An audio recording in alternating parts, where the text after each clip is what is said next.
খাগড়াছড়ি শতবর্ষের ঐতিহ্যবাহী খাগড়াছড়ি সরকারি উচ্চ বিদ্যালয়ের নবনির্মিত দৃষ্টিনন্দন ফটক উদ্বোধন করছেন উপদেষ্টা সুপ্রদীপ চাকমা।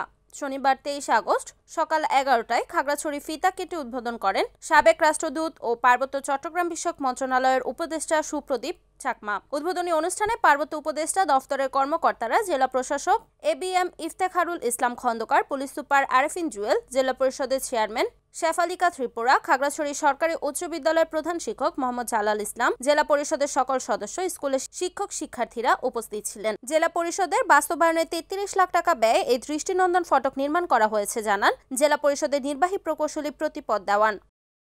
রিপোর্ট বিপ্লব তালুকদার, NAN TV, খাগড়াছড়ি।